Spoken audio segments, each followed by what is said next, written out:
Hello, everybody, and welcome back. My name's Deborah Hatswell, and you're listening to BBR Investigations. As the storm surges around me in the northwest of the UK today, I thought I'd bring you some cryptid reports from around the world and suggest a possible theory for some of them. Bear with me, and I'll explain. Some of the questions I am most often asked when I do podcasts or interviews are: how many types of Dogman are there? And what are the 4 types of Sasquatch? And what species genome are they? And the honest answer is, I don't know. I know the theories like the back of my hand. I've studied them for decades. Yet even after all that study, I have no definitive answer. I'm still searching for an answer to those questions. Even after decades of study, I refuse to settle on one theory, as I know eventually my thoughts will change. Investigation work is not a straight line from A to B. It's the windiest road in the universe, with false signs, booby traps, and promises of answers just around the next bend. Recently, I was lucky enough to find a theory that I didn't know or even understand. It was new. I was presented with it by a long-term listener who does know his stuff when it comes to cryptids, and he pointed me in a direction that I've not been before. I'll start at the beginning and explain as I go. Tonight, I want to put aside anything other than the flesh and blood theory. So, for content's sake, we will refer to the cryptids in a corporeal way, as in a living, breathing animal not known to science. I think we would all agree that Sasquatch and Dogman are 2 very different species. The descriptions are different and separate and easy to tell apart. Sadly, after speaking to thousands of witnesses, you realise the facial and body descriptions do fall into a number of categories. We have the North American Sasquatch, the caveman or Neanderthal, and the smaller, more human-looking types, often referred to as skunk apes or grassman, wild men. And then there are the baboon-faced types. Stick with me, and I'll explain some of the examples. So, for example, we have the North American Sasquatch. We would say, like Patty from the film, over 9 feet tall, thick at the shoulders, big, and bulky, long arms that come to the middle of the thigh. Although they move fluidly and silently, they are often described as giants, usually with a hair-free, gorilla or chimp-like face. They are said to leave behind large, wide-heeled footprints. They're said to have a cone or conical-shaped head. They have thick buttocks, thick thigh muscles, dark eyes with very little white, bipedal or quadrupedal movement when they are seen walking or down on all fours. An example from Canada. I'm a tracker, and I had a strange encounter in late October of 92 in the Honeymoon Lake, Alberta area. It was late in the afternoon when this happened, after a day at Banff with friends. I was heading back up to Jasper on Highway 93. I decided to take a spontaneous solo hike, and I turned onto a service road with a large 10-metre high dirt mound at the end of the road. I parked on the road and proceeded to climb over the mound, and I began hiking counterclockwise around the shore. Everything was going well until I reached the opposite side of the lake and the furthest point from my Honda. And at that point, I started hearing twig snaps and footfall crunches that paralleled my position just inside the tree line, about 20 metres away. The sound continued to follow me, and it stopped when I stopped. The trees were so thick I couldn't see my shadow, but I could hear it. So I continued on my way while resisting the strong urge to run, and I kept up a steady pace, which was easily matched. Finally, I was back at the mound, and I climbed up and over. I went straight down to my car. I unlocked my door, got into the driver's seat, and closed the door behind me. I bent down to look up at the top of the mound through the front windshield, and I couldn't believe what I was looking at. What I saw was incredible. A large, dark creature was watching me. It had an ape-like flat face, and there was black, brown hair on its head, and it had big, dark eyes, and it just stayed there watching me. After eye contact between us that lasted only a second or two, it seemed like an eternity at the time, the creature turned and disappeared behind the mound. I started my car and drove back to the JPL resort. I don't remember much after that had disappeared because I was in a daze. Apparently, almost exactly the same encounter happened to a female hiker in the same area a year later, except this time it followed her right into the parking lot and she saw it in a mirror and was horrified at the size of it. She said it was around 9 to 10 feet tall and it looked even bigger than Patty, the famous video that shows a Sasquatch. A report in the UK also talks about this same flat face. Myself and my wife saw something really strange on the edge of Exmoor about 27 years ago now. And even with my knowledge of cryptids, we still haven't been able to explain what we saw. These animals, for want of a better word, walked across the road in front of our car. They were down on all fours, and they were a sandy colour, and they were huge. They were really big and bushy round about the shoulders. They resembled hyenas, maybe, but even that doesn't fit. These things were much bigger. It wasn't a big cat or a wolf. I didn't get a good look at the face, but there didn't seem to be any muzzle or snout. The face seemed flat. And at first sight, I thought they were lions. But when I thought about it, they were totally different. There was no tail, no muzzle, no mane as such, and a really weird, flat, human-like face. They didn't resemble a cat or a dog, to be honest.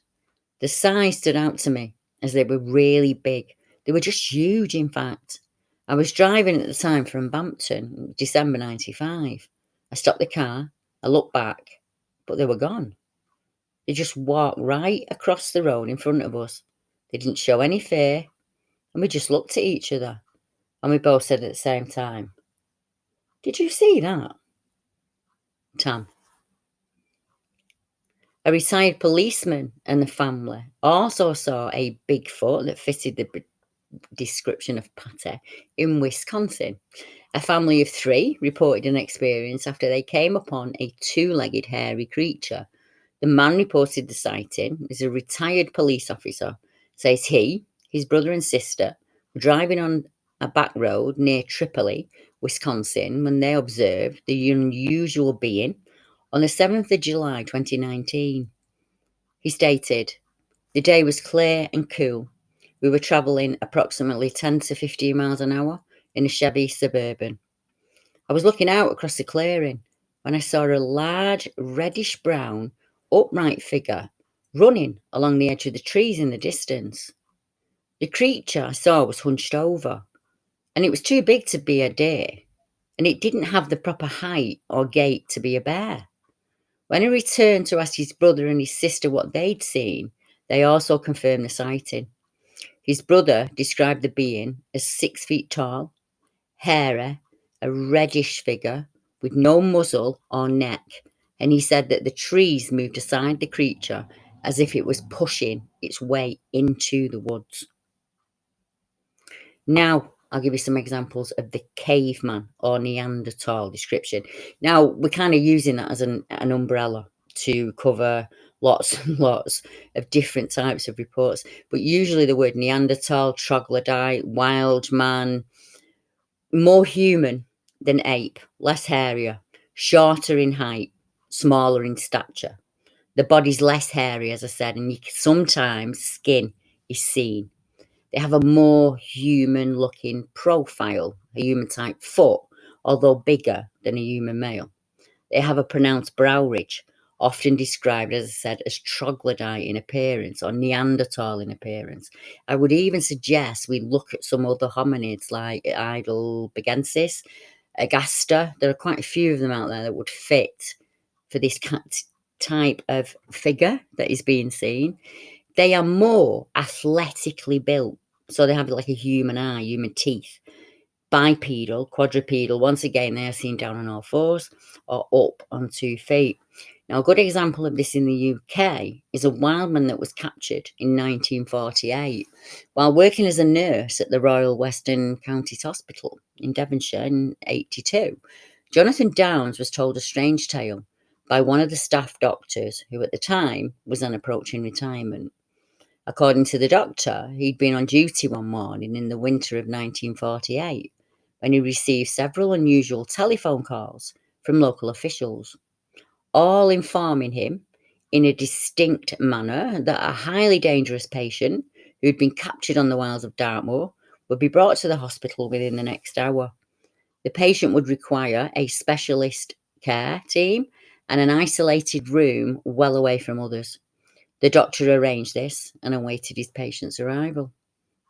Within 45 minutes or so, a police van arrived at the hospital and backed right up to a side door. 7 policemen jumped out of the vehicle while simultaneously trying to hang on to what the doctor said resembled a hair-covered caveman. The policemen dragged the creature along the hospital corridors and into the already prepared isolation room. The door was quickly slammed shut behind it. The beast, as it was described, stood slightly over 6 feet in height and was completely naked. It had a heavy brow, a wide nose, and very muscular arms and legs. In addition, it was covered with an excessive amount of body hair that enveloped its whole body, apart from the palms of its hands and the soles of its feet, and its face. And this wildman had a head of long, matted hair. Over the course of the next 3 days, telephone calls bombarded the hospital from the police, the Lord Lieutenant of the county, and the Home Office in London. Then came the news that the man-beast was being transferred to a secure location in London for examination. Again, late at night, the creature was removed from the hospital by the same group of policemen. This time, however, they succeeded in holding this thing down long enough for it to be heavily sedated by the doctor. Whereupon it was tied with powerful straps to a stretcher and loaded again into a police wagon with an unidentified doctor in attendance for the journey that lay ahead. And less than 20 minutes after they'd arrived, the police departed into the night, and the creature was gone forever. The Bilagora hairy woman, Croatia. During the cold winter months, 2 brothers slept together in a warm stable, and in the middle of the night, one brother woke when he felt as if there was someone suddenly lying between him and his brother. And when he reached out and touched, it felt hairy and warm. So at first, he thought it was their dog. And then, slightly brushing against a female breast, made him realise that it was a hairy woman. Suddenly frightened, he called his brother, and the hairy female quickly made for the door, and the 2 brothers followed her out into the courtyard. But she was much quicker than they were, and she jumped the fence, into the garden, and onto the woods, and she was gone. The deep snow forced the brothers to give up their chase, but they saw the woman quite clearly in the moonlight. In Croatia, she is known as a vodbeza, or a wild woman, and it was a vodbeza, one of the hairy beings, somewhat lower than humans, as thought to be in Croatia, who live out in the woods. Later, when they told their father about the incident, he expressed little surprise. He said it was common for the wild ancient people to warm themselves beside humans during the cold winters. The short-statured vodbeza women wore no clothes. She was, however, covered with long, thick hair. The wild people had short hair on their heads and almost a fringe of a beard under their chin. Their naked faces showed a prominent brow ridge, a large nose, a full and wide mouth with deep-set eyes. They had short legs and long arms, but their hands and feet were clearly hominin. Though generally timid, they sometimes ventured into human territory when they were hungry, sick, or cold. Now we go to America, and it was big and hairy. 1977, Wantage, New Jersey. The Sykes family made a report after they were disturbed at their home by something that had broken into their barn and crushed several of their rabbits to death. Knowing this was not the work of a wild animal, the family decided to keep watch in the hopes of catching the culprit. They didn't have to wait long, as the predator returned at the same night, and the sight saw it clearly. It was standing in their well-lit yard. It was big, and it was hairy, Mrs. Sight said, and it was brown in colour. It looked like an ancient human, with a beard and a moustache. It didn't have much of a neck. It looked like its head was just sitting on its shoulders. When the Sight's dog attacked the creature effortlessly swatted the dog away, sending it flying about 20 feet. And on subsequent nights, the creature was seen several more times by the Sights. That must have been absolutely terrifying. I wonder if that's still going on. Now, as I said earlier, we have the wild apes and primates theory that Sasquatch, big dogmen, or whatever name you want to give them, are just basically unidentified natural animals that we don't know about. So normally their range in height is from 4 to about 6 feet. I mean, in averages, I'm just generalising. They tend to have a thick body, thick legs, completely hair covered, canine fangs, so no human teeth, no whites to the eyes, and a very thick, pronounced brow ridge. Square and squat body shape, often described as hunched. They are also bipedal and quadrupedal. They're said to be tall and slender and covered everywhere, face and body, with hair, with a distinct snout or dog-like features, often described as baboon-like, so bipedal and quadrupedal. Often witnesses will refer to them as gorilla-like, ape-like, baboon-like, chimp-like, so no human man. The word man's not used, the word human's not used. It's always an animal-like. An example of that, a famous one, would be the Beast of Seven Shoes in Quebec in 2005. The photograph that you're seeing now is of a creature of an unknown species standing beside a waterfall in a park called Parc des Shoes in Quebec. The creature appears to be holding something, and it's staring at the photographer, who didn't notice it. The creature does not match the description of the legendary Bigfoot. Bigfoot's usually described as being a massive creature, that resembles a human. Bigfoot is also described as having a conical-shaped head and a human-looking flat face. The creature in the photograph has several unique physical attributes that differentiate it from the typical Bigfoot sighting. The creature's erect, so not crouching, standing on two legs, appears to be between 5 and 6 feet tall. It has an elongated snout that appears to be baboon-like, as well as silver hair on its head, reaching to its shoulders. The creature's body is black, and the left arm is visibly bent at the elbow. And remarkably, it looks like the creature's holding a small white animal or dog. Based on the red area that looks like blood on the creature's head, it may have been feeding on the dog. The creature has a strange baboon-shaped head, and unlike most cryptids who retreat when seen, this creature's holding its ground and staring aggressively and directly at the photographer. But the most striking feature, according to the account of the witness, is the elongated muzzle with large protruding canine and pointed incisors. And I think that's important. That's very different from the reports that we hear from the cavemen or the Bigfoot type creature, Sasquatch. The witness said the head has a moderately long mane that appears to obscure its ears, and a coat of hair on the arms and legs and body is somewhat uniform and consists of stiff bristles about 1.5 inches long, judging from proportions. Now, the person who took the photo lives in Quebec, about 15 minutes from where the photograph was taken. He speaks French and works as a driver for a construction company, and he wishes to remain anonymous. He was sightseeing alone in the park. He took a number of photographs. He said it was about 90 degrees that day. He didn't notice the subject or anything out of the ordinary while he was walking around the park taking pictures. The camera was a Canon A70, and he was looking through the photos at home the same day and was surprised to see the subject creature standing in the woods looking up at him. He's since been back to the area 3 times, taking photos and videos on each occasion. He was back on July the 4th of that year, and he was spooked when he heard something walking in the woods about 20 to 30 feet away from him. he stated that he probably will not be going back there alone. In some of the later photographs he took, he and his girlfriend stand where the subject was, and he stood where he initially was and took the photos to get a sense of size and scale. Sadly, these comparison photographs are not available online anywhere I've looked. If you know where I can find them or know anything about them, I would love it if you got in touch.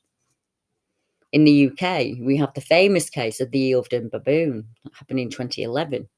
And on the 19th of May that year, a lorry driver whose route took him through Thetford Forest reported seeing a hairy, light grey creature which was down on all fours, moving through the grass about 90 metres away from him. The driver could see the creature had forward-facing eyes. It had a long baboonish snout. It had upright hairs on the head. And the creature then stood on its hind legs and approached the driver. And it was moving like an ape before it dropped down, once again to all fours, and was last seen running off, peering over its shoulder as it left. I've taken many reports where the witnesses have described it was very gorilla-like. It was down in a gorilla stance. It was doing that swaying from, arm to arm that gorilla does. It was peeping at me from around a tree. It had a face like a gorilla. Or it looked like a baboon. It had quite a long tail, and it stood up on two legs and walked. It's quite normal that those reports come in every country of the world. And then we have the dreaded canine cryptids, who also fall into one of two camps. You have your typical Hammer House of Horror werewolf or dogman. So you got pointed ears on its head, paws, dog legs, sometimes said to look back to front, snout and a tail, a dog's nose, yellow or red eyes, thin and a dog-like body, often seen bipedal or quadrupedal. A Nottingham werewolf, 1994. I wanted to contact you, Deborah, as I've carried this with me for decades, and when I've tried to share it, I'm never believed. It happened close to the Harvey Haddon Stadium in Bilborough, Nottingham. The area's changed a lot over the years as it's been built on now, but at the time, it was all open fields and a nice place to be. It happened about 27 years ago now. I live in Nottingham, and I'm very open-minded.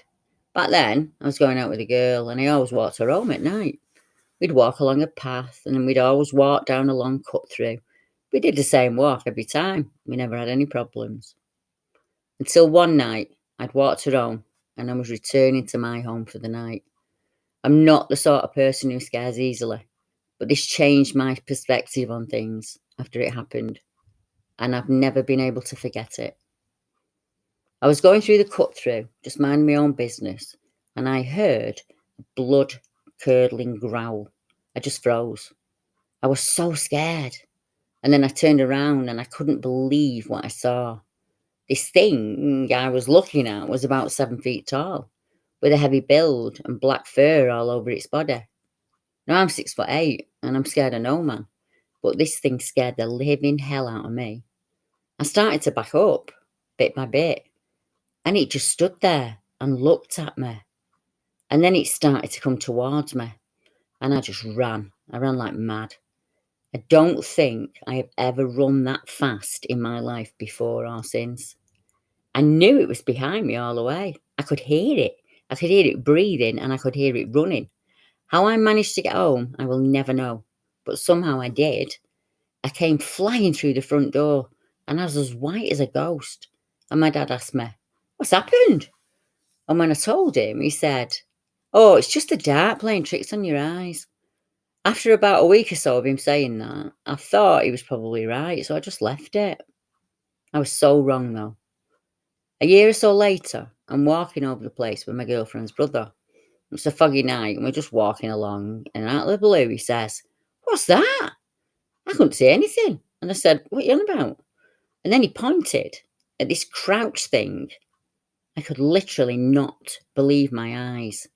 It was moving through the fog swiftly, and then it stopped. And that's when I heard that growl again. And we both set off running. We ran like mad. I couldn't believe it the first time I saw it, and I had to convince myself it was the darkness playing tricks, but not the second time. How do I explain that away? Who can explain it to me? as it feels like no one can. I believe what I saw. Ever since that night, I've never walked that way again. And we have never talked about it. I have never talked to the lad, not even when I see him now. And I still think about those nights to this day. It still scares me that much. I'm not nuts, and I know no one will believe me, but I saw a werewolf, and I will go under a lie detector test if you could arrange it for me, Deb, to prove that I'm not lying. The creature that I saw was crouched over on all fours, and it was still huge, at least 5 feet high. And if it had stood up to its full height, I think it would have been about 7 foot tall. It was very broad across the chest. The width of this thing was bigger than mine, and I have a 50-inch chest. It was massive and all black in colour with longish arms, and it was very dark and hair covered. But I'm sure it had a dog's head. I do remember its eyes. I will never forget them, or the colour, as they were yellowish. And to be honest, I was so terrified, I don't think I will ever forget that night. Melissa H., who lives in Alaska, in Manatuska Valley County, Alaska, was on her way home from work in the early hours of the morning. The route she was on was the northernmost section of Trunk Road between the towns of Palmer and Wasilla. She's meandering through about 100 miles of frigid wilderness where one can drive all night and not see another car. At the time, she'd been about 10 minutes from home, about 2 a.m. on a cold October night, 1998. She was taking things slow, out of wariness due to the ice on the road. And at one point, she saw a tall, very dark figure. She at first thought it to be a moose, but as she slowed down and drew closer, she could see that it was in fact standing up on 2 legs. And she could also see that it was too slim to be a bear, and it had spikes running down its neck and its back. She said, I could clearly see its wolfish muzzle. It was large, it had upright ears. The spikes on the back of its neck were in fact clumps of fur.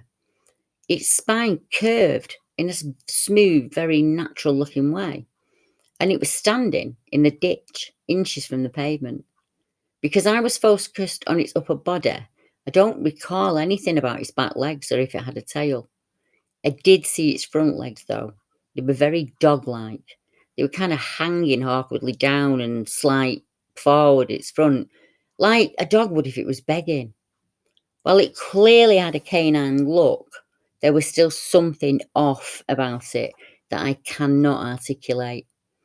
I stepped on the brakes, intending to stop and examine it closely, and then it turned its head towards me. And in the tiny fraction of a second that it took for it to swivel its head, I knew I'd made a terrible mistake. The fluidness of its movement removed any and all doubt that this was some kind of prop, someone playing a prank. It was horribly, terrifyingly alive. The pale off-white glow of its eyeshine in the headlights destroyed any possibility of a human in a costume. I think I sat there just gaping at it in shock for a few seconds, and the car barely moved by now, but I'm still inching closer. As I was almost upon it, I think I could have leaned forward and touched it if I'd wanted to. I had to look up to see its face. I'm 5'4", and it was a hell of a lot taller than me. Tall, like a polar bear standing up, like 7, 8 feet. I really can't say. I snapped out of my trance, I slammed on the gas, the car fishtailed, and I prepared myself for death by monster, as I was certain I would end up in the ditch. But the tyres caught the pavement somehow, and I drove like a complete maniac all the way home, and I never looked back. Then we have the wolf-headed men. They have a human-type body that's hair-covered, no ears on top of the head, no tail.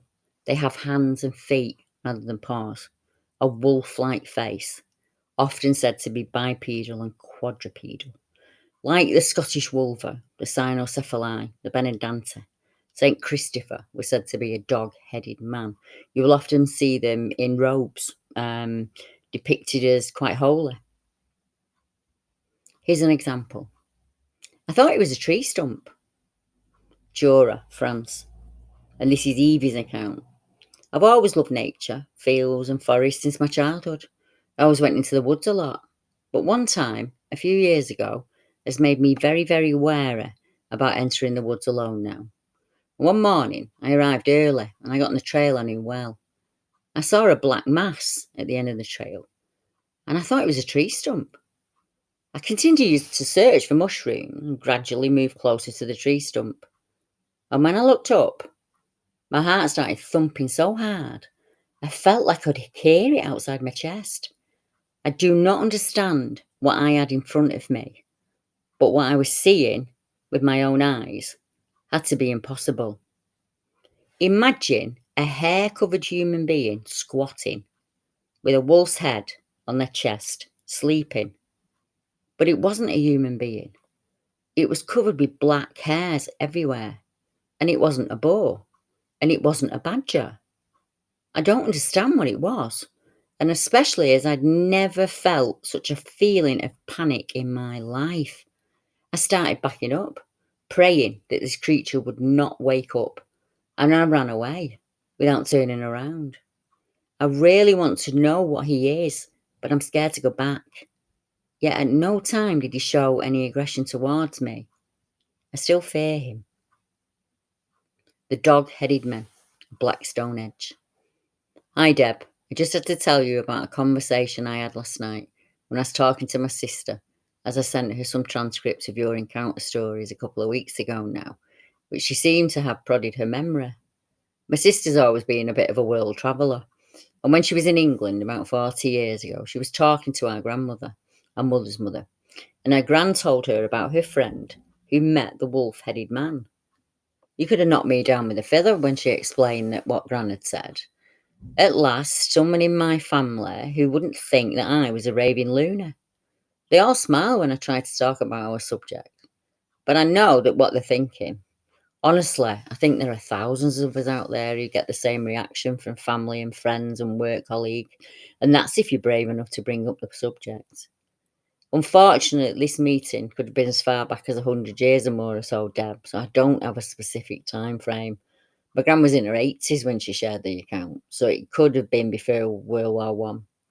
My sister doesn't have any more details after so much time has passed. But we came from Rochdale originally before we moved out to Australia, so that's possibly where the encounter took place. I do wonder, as my mother said she spent a lot of time up on Black Stonehenge where the wolf-headed man was seen. I wonder if she was looking for her own encounter. Well, I think we've covered all the normals there. We've covered most of the descriptions we hear often, put them into neat little compartments. The problem is we have far more descriptions of creatures that do not fit these standard molds. They have some of the characteristics, but have never been considered, as far I'm aware, to completely fit. We hear of short, snouted creatures with eyes that bulge, thin bodies, and descriptions that do not fit with any known cryptid, or at least that's what I used to think. When I was discussing this with a fellow questioner, he raised the question, could some of these categories be misidentified creatures? Rather than a human who is bitten and turns into a werewolf on the next new moon, or a human-dog hybrid, have we considered an ancient creature that could still be alive and living alongside us to this day? And that's where the name, the giant Adapis, first cropped up for me. In a similar way that some researchers feel that Sasquatch is a descendant of Gigantopithecus blacka, one of the original giant apes. The Adapis are also an ancient giant creature that walks upright at times and also on all fours. They have thinner arms and legs and a sagittal crest. The face is flat and lemur-like. They inhabit the globe and once walked here in Europe. The family Adapis inhabited Western Europe during the latter half of the Eocene period, although it is thought that the species originated in Asia. The DNA is only 7% different than ours.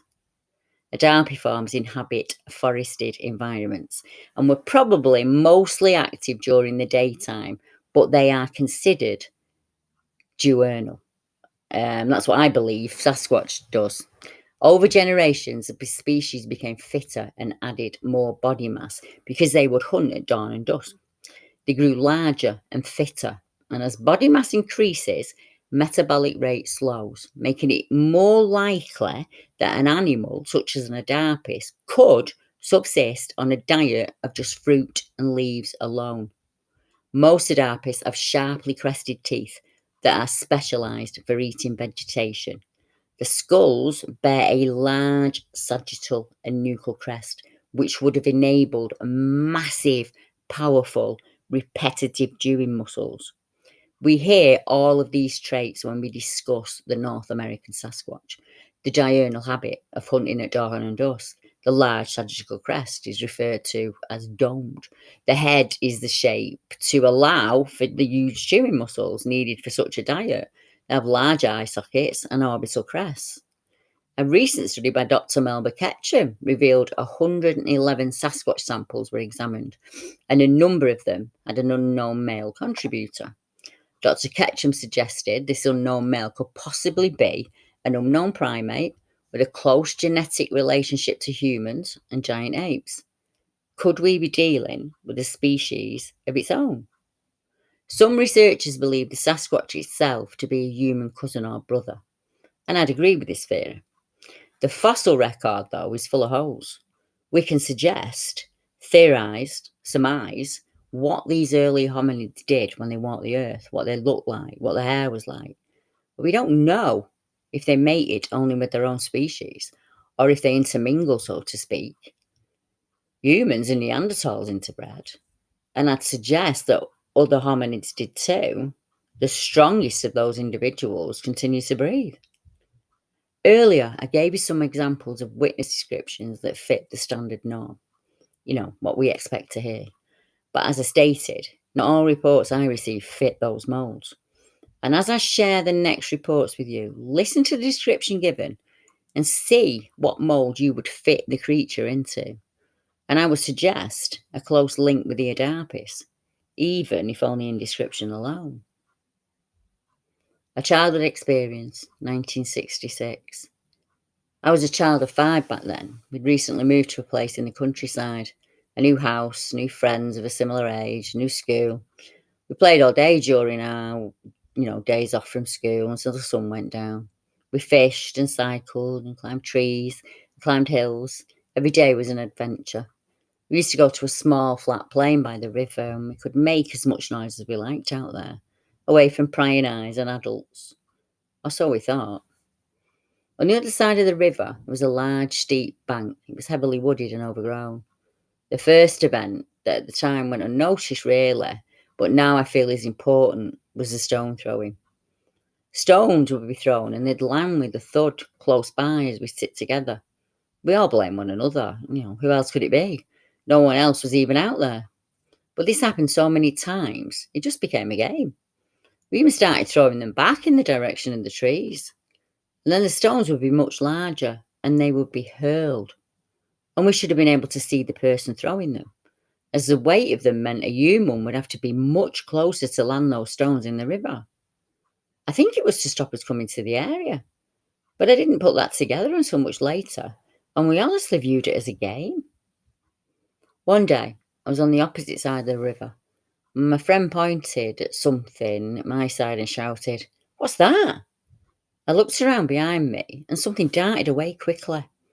And it was dark under the trees and there were bushes to hide in. So I couldn't make out anything clearly. My friend described what he saw as small and hairy and not human. And for years I believed it was an alien. This thing must have been watching us playing our games for years and years, listening to our screams and shouts. It would have permeated the wood as we played. Until one day it suddenly appeared close to us on our side of the river, and we stared at the creature. It had long, wispy hair running down its back, and as it crouched waiting and hoping for acceptance, my friend was afraid of it. He wanted to go, but I persuaded him to stay. It only wanted to play, I told him, but I was afraid to be left alone with it. He asked what it was, but I had no answer for him. It kept its face hidden, despite all my efforts to see it. And when I reached out to touch the silky hair on its back, it moved away quickly, and it repositioned itself back into a crouch. We tried to play with it. We'd throw pebbles for it to catch, or we'd hang from a branch of a nearby tree. Nothing took its interest. Occasionally, it would move a short distance by half extending its legs and then repositioning them back into a tight crouch. And after a short, awkward few minutes, it just left, wading across the river on long, slender legs that had been tucked away within its crouch. Its hairy back above the waterline bent as it waded. It took 2 or 3 steps on the far bank and was gone. There was no scrambling up the steep bank, no wrestling with heavy foliage. It melted into the foliage. We were relieved it had gone. We just stared in the direction of home, slightly shocked, and just set off. We agreed not to tell anyone back home and just keep it to ourselves and just forget that it had happened. One night, we were playing down by the river. It was nearly dark and we needed to be home. The other 4 children had gone on ahead of me, and I was the last to move from our place in the long grass. I moved quickly to catch up with the others, and after a few steps, I came up against a massive shape. There were no obstacles in the area, so it surprised me that something was blocking my path. It was difficult to see what it was. I was right up against it. There was hair, long and thin and wispy. I had to peer around the shape to see firstly how wide it was, then to see its hands hanging at its sides, slightly lower than my line of sight, hands bigger than I have ever seen. They were very large, and very human. And on looking down, I saw that there were toes just visible in the poor light, poking out from the hair.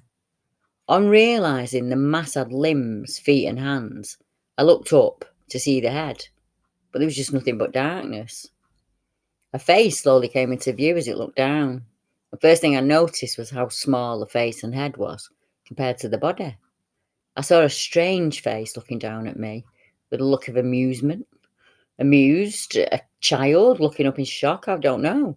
It looked almost human, and there was an expression, so there was thought behind the eyes, but none of the facial features were identifiably human. The eyes had round irises and pupils.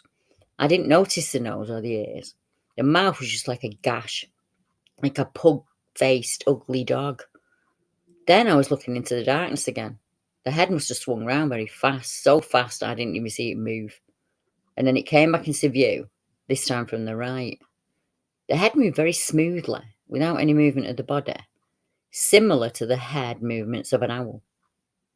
I watched the face through the gloom for a few seconds, and then it must have gone, with darting speed. The head turned to train its powerful eyes behind it. This must have been the point when my friends were talking amongst themselves. That head returned and stayed down. The eyes were enlarged to reveal 2 huge golf ball size eyes. I think they were green eyes. The eyes were so big at first, I thought he must be wearing thick glasses. A child's mind trying to make sense of this being. Time had stopped moving, and my mind was spinning in turmoil. It must have sensed it was exposed, because after glancing behind it, the expression changed from amusement to disgust. It wanted me to flee, so it could flee without being seen. The skin on its face was thick like pig skin, which hampered any expression. The brow slowly knotted as the skin on the brow formed into creases. The mouth was rough and jagged, without lips, and it was large for its small face. The expression faltered between amusement and annoyance, as if it struggled to articulate its emotions. Or maybe it couldn't decide how to react to this situation it had made for itself. Its brow contorted into a frown, and the mouth began to sneer. The face was not appealing. Its main purpose seemed to be to carry the eyes and provide a portal for food to enter its body through its jagged mouth.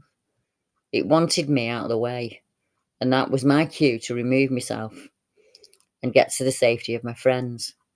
I moved past the mass. I moved quickly along the path, not daring to look back in case it followed. On meeting up with my brother, I told him someone had just blocked my path, and he turned back to see who was there, grasping my arm to come with him, but I refused, and I hurried away in the direction of the others in our group. They asked me what it was that had just barred my path. I could see it in the poor light. My reply still confuses me to this day. I told them I didn't know what they meant. I wasn't lying. I genuinely believed, even after 30 seconds previously having told my brother a different story, that nothing happened. They asked me repeatedly for days until it began to feel taunting, and I gave them the same answer. Nothing happened. It took me decades to remember these memories, and even now I question if I really saw what I saw. I know it was real, as it happened when many of us were together. In 2018, there was a very large conference arranged in the United States, and it was held in Texas and was attended by many well-known cryptozoologists. During one dinner, a gentleman from Germany reached out to one of them with the story of his own to tell. When the gentleman was a child, he was confronted by an incredible sight at home one day in his apartment building. The German citizen wanted to report an event that had happened to him when he was a child. Sadly, due to the location of his report, he wasn't taken seriously, and nobody made a note of the details. In fact, most of the visiting cryptodes dismissed the man instantly and his story, as they decided there are no cryptids in Germany and none in the world that fit the description of what he saw. Luckily for me, one of the men at the table did take time out to speak to the man, and he sent the details straight away to me and BBR. The details are scant, and they took part in the Black Forest when the man was a young boy. He said he was in his bedroom on the 3rd floor, and a big, hairy creature came to the door that looked into its room. He said it was standing on the balcony, just watching him, and he described it as having a flat face, and it was covered in white hair everywhere. It had thin arms and legs, and no trouble scaling the walls of the building. After watching the child, the unusual creature jumped off the balcony with ease and ran off into the forest.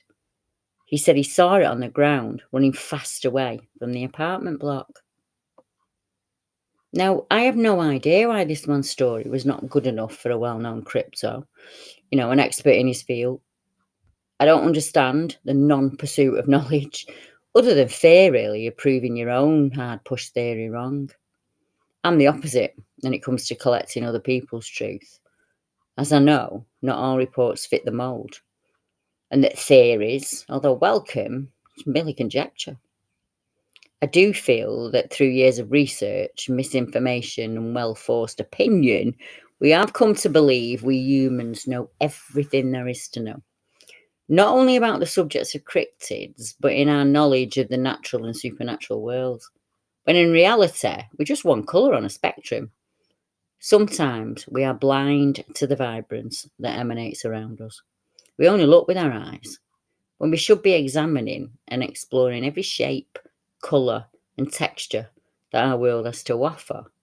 No matter how scary or life-changing the event, we need to look with ourselves deeper into the rabbit hole. I hope I've left you with something to think about tonight, something to mull over until we meet again next week. And thank you to everyone who's tuned in tonight, and thank you to the folks in the chat who are there every week, and to the folks who listen in the future. If you've enjoyed tonight's upload, please consider subscribing to my channel or give BBR Investigations a like or a share. It helps us grow. And thank you to JR for expanding my thoughts on my knowledge base. Good night, everyone.